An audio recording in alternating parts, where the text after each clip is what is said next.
Anak, pupunta dito yung mayaman mong tita. Bibigyan niya ako ng pera, Nay. Oo, anak, kaya maganda ka na. Sige po, Nay. Yes, magkakapera na ako. A few moments later. Hi, Mare. Uy, Mare, pasok ka. Hello po, tita. Ang laki na ng anak mo, Mare. Wow, tita, ang ganda mo at ang sexy mo pa. Talaga? At dahil dyan, may 5,000 pesos ka. Thank you po, tita. Oo nga, Mare, ang ganda ng damit mo. Gusto mo din ng pera? Oh, ang ganda din ng buhok mo, Mare. Oo, ito pa. Ang bango-bango mo din, Mare. Ito pa. Ang pogi naman ng anak mo, Mare. Siyempre, mana sa akin. At bibigyan ko ng 1 million pesos at house and lot kung sino man ang mapapangasawa ng anak ko. Talaga ba, Mare? Anak, halika nga dito. Narinig mo ba yan, anak? Tsuhain mo ng anak niya. Magkasabay ka naman dito. Sige po, Nay. Ang gwapo mo naman. Pwede ba kitang tsuhain? Ayoko! Tingnan mo nga itsura mo. Ang pangit mo.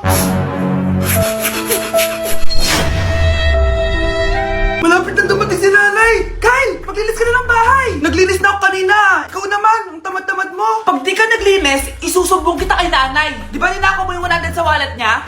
Eto na! Maglilinis na! A few moments later.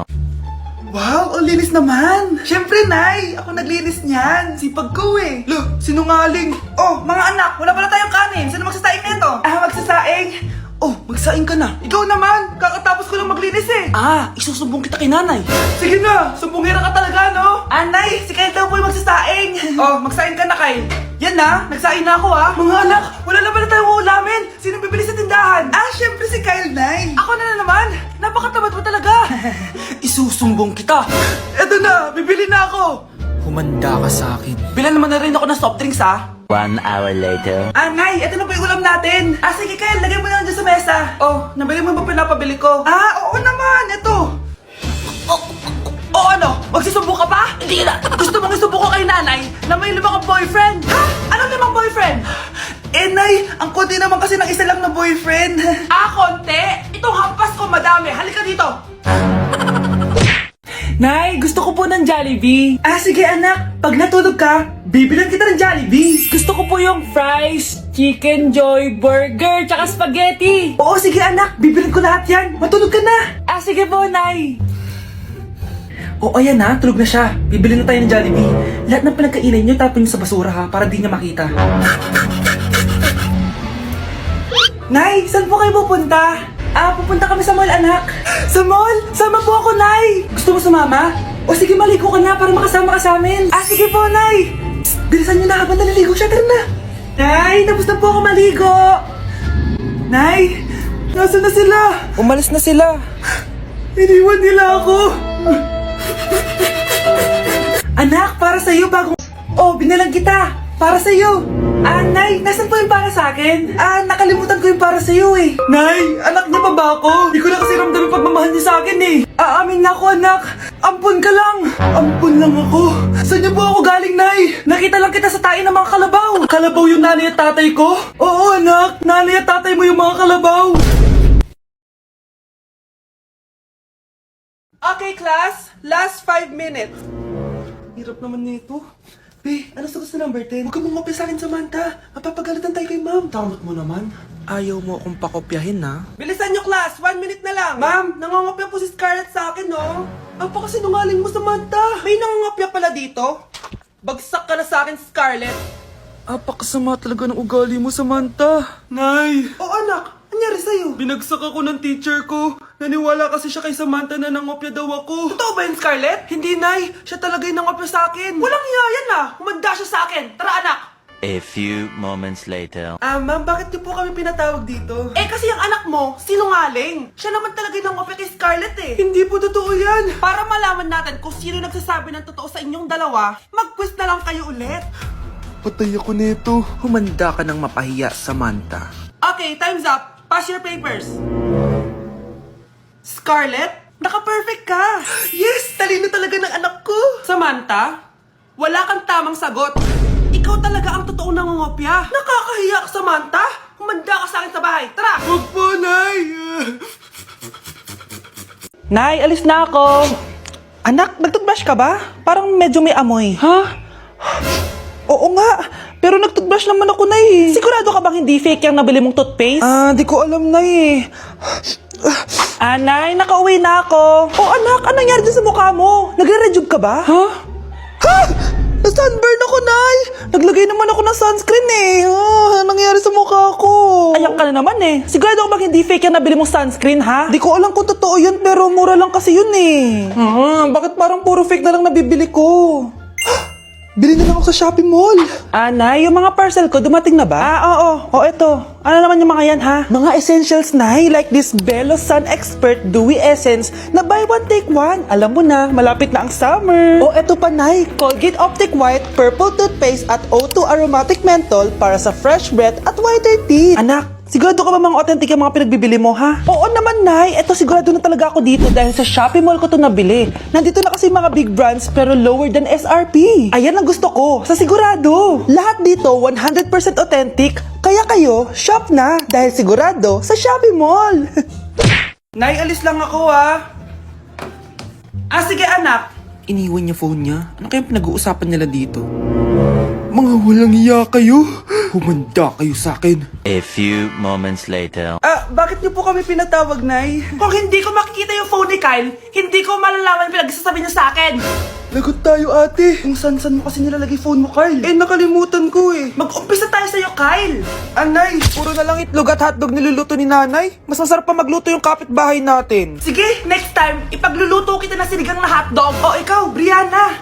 Alam niyo bang nagalit sa akin si nanay kasi dati with high honors ako, diba? Tapos ngayon with honors na lang. Siya nga bagsak nung high school eh. Oo, bagsak ako. Pero top 1 ako nung kinder. Kevin? Wala akong sinasabi, ha. Grabe talaga si nanay. Umaga pa lang galit na siya. Tapos utos pa siya ng utos. Bawal ba magpahinga sa bahay na to? Grabe. Wow, wala ka palang sinasabi, ha. At ikaw, Scarlett? Yes, Nay. Mga be, alam niyo bang galit na galit sa akin si nanay dahil daw nag-boyfriend ako na maaga? Siya nga maagang nabuntis eh. Di naman ako naggalit sa kanya. May problema ka ba sa maagang nabuntis? Wala akong problema, Nay. Idol nga kita eh. Ha? Anong idol? Buntis din ako. Kuya, alis na ako ah. Wait, jacket ko ba yan? Oo. Sinuot niyo yung jacket ko? What the dude? Di ko pa nga nagagamit yun eh. Sana naman, nagpapaalam ka. Bakit ba ako magpapaalam? Kapatid mo naman ako. And so, pag nasira mo yan, babayaran mo? Parang jacket lang? Ano ang kanan sa akin? Walang pera? May pera ka ba? Wala. Huwag na nga kayo mag-away. Para kayo mga bata eh. Wow! Nagsalita ang nagdadalang bata. Ha? Buntis ka, ate? Ako? Buntis? Buntis ka ba talaga? Bloated lang ako, sis. Bloated? Nato lang kita sa CR. Positive, oh. Positive kasi ako sa COVID. May COVID sila? Oh, bakit ako nandito? Nakikichismis lang ako ah. Ay, sorry po, sige. Wait lang. Shoutout sa mga anak ko. Artisan na ako. Ano lang nangyayari dito? Nay, wala po. Alam kong may tinatago talaga sila. Sakit na dyan ko. Mga tata ko. Buntis ka? Pagod na ako sa pamilya ko, be. Huwag ka na magalit, Nay. Blessing to. Sino ang tatay niyan? Ako ang tatay. Ito ba yung bahay niya? Hi! Andiyan po ba si Mr. Joshua? Sinong Joshua? Yung asawa ko? Opo, may sasabihin lang ako. Anong sasabihin mo? Na anak niya ako at gusto ko siyang makita. Ano pinagsasabi mo? Nandito yung anak ko. Alam mo, kung nang-trip ka lang, umalis ka na dito. Mahal, ano mangyayari? Anak mo daw to, mahal. Totoo ba, mahal? Aamin na ako. Anak ko siya sa labas. Niloko mo ako! Oh, anak, ba't nandito ka? Nay, pinuntahan ko lang po si tatay. Ikaw yung nanay niya? Oo, bakit? Mga walang iya kayo! Ba't kayo tumatawa? It's a prank! Na-prank kita, mahal! Na-prank ka namin, mare! Walang prank-prank dito! Huwag ka na uwi dito! Manaloko ka! Mahal! Prank lang yun! Lumayas ka dito! Layas! Ang makakasagot na to may plus point sa akin. What is 2 times 2? Mama ko, ma'am. Wala bang gustong sumagot? Ma'am, alam ko po yung sagot. 2 times 2. Ah, ma'am! Okay, Samantha? 2 times 2 is 4. Very good! May plus 5 ka sa akin.